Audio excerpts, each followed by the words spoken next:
saya kesempatan. Jadi Indonesia itu merupakan negara agraris yang pekerjaan terbanyaknya itu ada pada sektor pertanian. Salah satu komoditas yang sering ditanam pada sektor pertanian itu adalah komoditas hortikultura. Jadi hortikultura ini merupakan kelompok tanaman yang di dalamnya ada sayur-sayuran, buah-buahan, dan tanaman hias.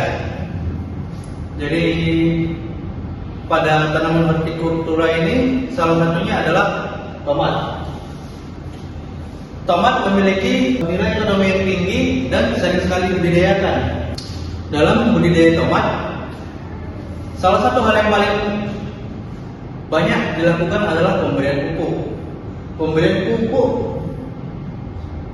yang biasanya dilakukan oleh petani tomat adalah dengan memberikan pupuk kimia, yang kabar buruknya itu dilakukan secara berlebihan.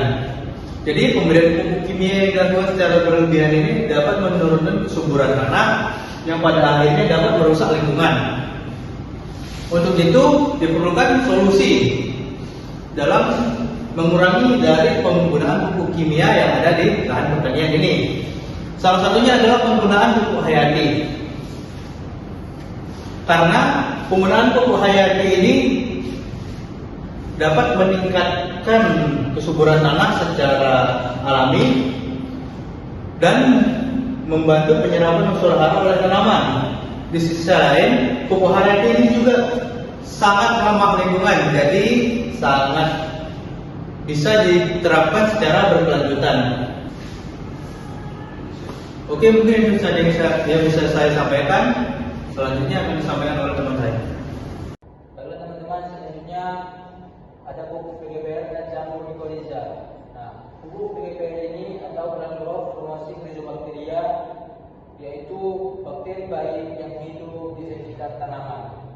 Nah, ini berfungsi untuk merangsang pertumbuhan akar, membantu penyerapan unsur hara yang baik, kemudian menghasilkan zat hormon pada pertumbuhan tanaman dan menjaga kesehatan tanaman dan akar tanaman. Nah, selanjutnya jamur mycorrhiza. Nah, jamur mycorrhiza ini adalah jamur simbiotik yang hidup menempel pada akar tanaman. Tujuannya itu yaitu untuk memperluas jaringan melalui benang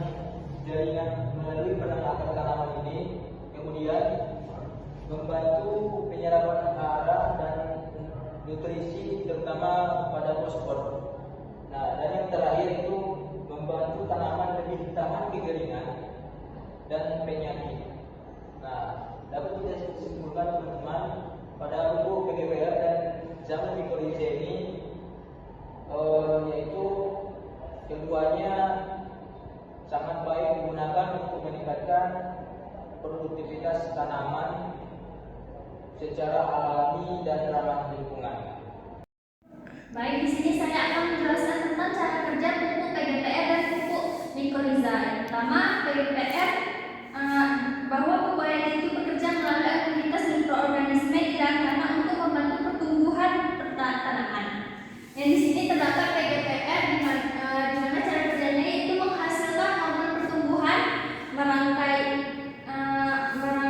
menghasilkan sehingga tanaman bekerja lebih baik, membantu serta melarutkan fosfat agar mudah diserap tanaman dan mengikat nitrogen dari udara untuk memenuhi kebutuhan unsur hara tanaman. Sedangkan di sebelah kanan terdapat cara kerja mycorrhiza, yaitu anti jamur yang bersimbiosis dengan akar tanaman. Mycorrhiza bekerja dengan memperluas daerah serapan akar melalui hifa jamur sehingga penyerapan air dan unsur hara menjadi lebih optimal. Jika PGPR dan mycorrhiza ini digunakan secara bersamaan, tanaman menjadi lebih sehat dan pertumbuhan lebih baik dari hasil panen lebih maksimal. Selanjutnya ada pemanfaatan PGPR dan mycorrhiza pada tanaman tomat. Di sini dijelaskan PGPR ada beberapa cara penggunaannya. Itu yang pertama ada perendaman benih, itu ada juga menyiram ke tanah di sekitar akar tanaman, ada juga dengan penyemprotan pada tanaman. PGPR bermanfaat untuk meningkatkan pertumbuhan tanaman, merangsang perkembangan akar dan meningkatkan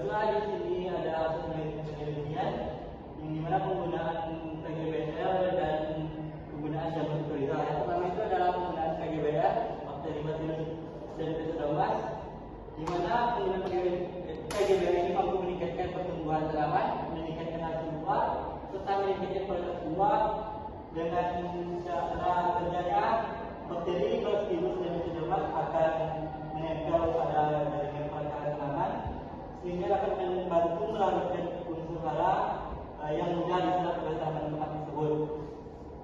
Dan yang kedua itu ada jamur mikoriza yang berfungsi sebagai untuk meningkatkan daya unsur hara pada tanaman dan meningkatkan pertumbuhan perakaran.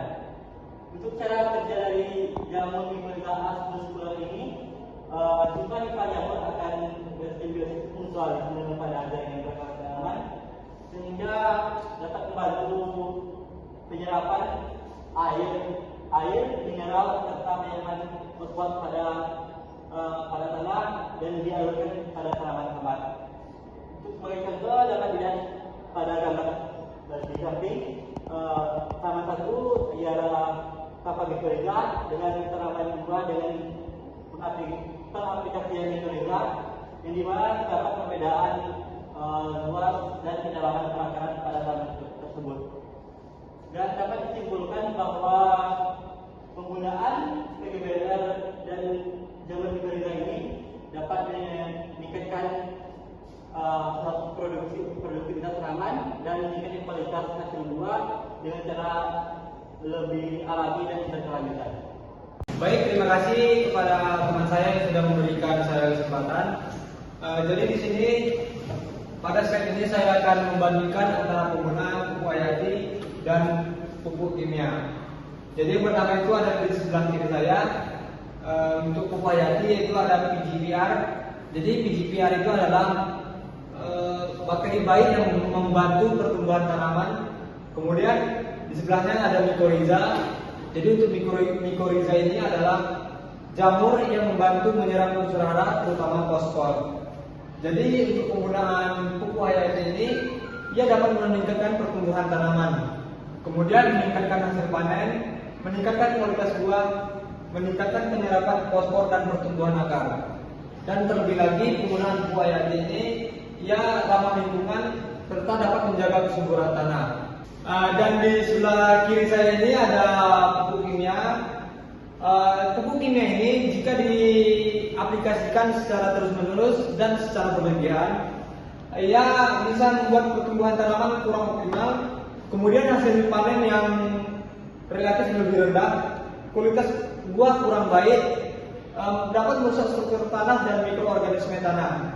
Kemudian penggunaan pupuk kimia ini dia lebih kurang ramah lingkungan, berpotensi mencemari tanah dan air. Kesimpulannya menurut saya itu adalah untuk pupuk hayati itu adalah bisa digunakan dalam jangka yang panjang, kemudian ia bisa membuat kualitas buah lebih baik, menjaga kualitas tanah serta struktur tanah. Dan untuk pupuk kimia ini kurang rekomendasi jika dilakukan terus-menerus dan secara berlebihan. Baik, mungkin itu saja yang dapat saya sampaikan. Saya serahkan kepada moderator.